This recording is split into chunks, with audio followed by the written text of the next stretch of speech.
figure it, excuse me, the way I figure it, I did a little video in here when my shed was brutally hot. I did a video here after my shed burned down. And now, still on the foundations of my shed, I figured, what the hey, why not do a video while my shed is freezing cold? You gotta love the creative process, don't you? So anyway, and what better subject could I possibly think of to do that than a nice conversation on that most marvelous of animals and deadly threat, the snow snake. Now, those of yous not in the know are going to be like, Edward, ain't no such thing as a snow snake. Alright? And I just suppose Bigfoot and Bat Boy are a mess too? Where's your sense of wonder, bewilderment, and incredulousness? Yeah.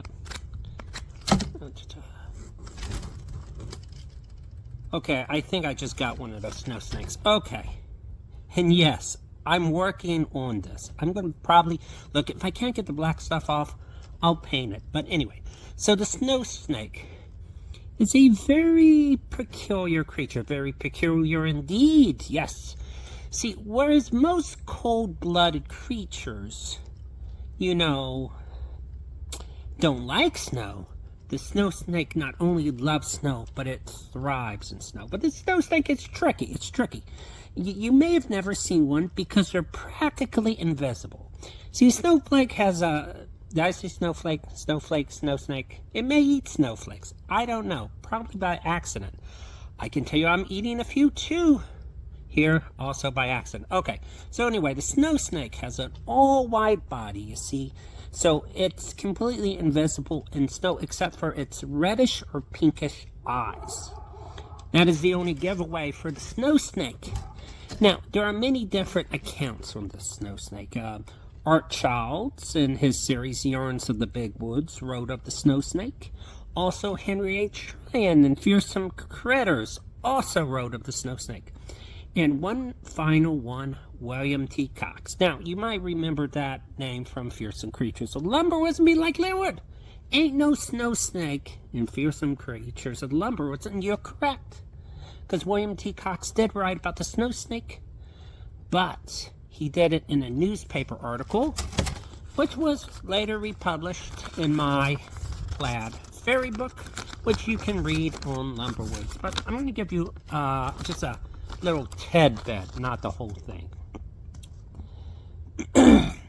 Hibernating in summer, but becoming active in winter, the snow snake coils on a low drift where its pure white color makes it wholly invisible to prey.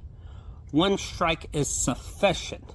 Mankind is not often bitten as he makes too big of a mouthful, but sometimes a snake will get over ambitious. When this does happen, tanglefoot oil is the only known remedy. I was treated by a snow snake is still a much-used explanation of late homecoming. And the most remarkable thing about that little bit by William T. Cox is that he didn't write it because I accidentally read the wrong one. That's by Henry H. Tryon. So the phrase "I was treated by a snow snake" might strike people as odd excuse for coming in late. Mostly because of the word treed is not used very often today. But just to let y'all know, treed means to run something up a tree. So when something treeds something, it runs it up in a tree. So I was treed by a snow snake came at me, I ran up a tree, I'm an idiot. It's kind of like that. Yeah, it kind of works like that. Now, the actual one by William T. Cox, and you can blame my confusion here just on how cold it is. I know I'm making it look easy. Yes. Let me see here. Snow snakes are reappearing and snowshoe rabbits are unusually prevalent. According to reports from northern Minnesota districts in which snow is deepest, State Forester William T. Cox announced recently snow snakes were first reported in Minnesota in the winter of 1897-98, when the state record snowfall was 67.6 inches, he announced. The snow snake seems to look like a giant cousin of the Alaskan ice worm, says Mr. Cox.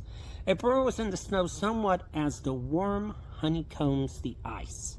It speeds over the snow like a big corkscrew and then resembles a miniature rotary snowplow tunneling through the drifts. Its tail is tipped with a ball of white fur that emphasizes the whirling motion. Snowy white except for its pale blue eyes, in Cox's account. The snow snake lives mainly on snowshoe rabbits. The end. Well, I mean, not the end. There's more, but, I'm not going to read the whole thing here. Oh, and I forgot the Latin name of the snow snake, which is Attesomus hyemipericolo. It's too cold for this. Okay, look. It's something fancy in Latin. Okay, that's the snow snake.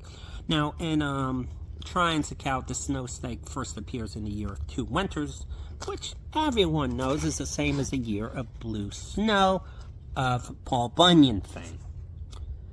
You can also go to my other folklore website. Yes, I have more than one, paulbunyan.org, to hear more on that bit. But anyway, I would love to talk more about the snow snake, but this is really cold. Ah!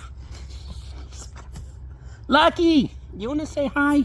Come here, Lucky. Lucky, come say hi. Come say hi, Lucky. Come say hi. Come on. Say hi. Say hi. Say hi. Say hi. Say hi. This is Lucky.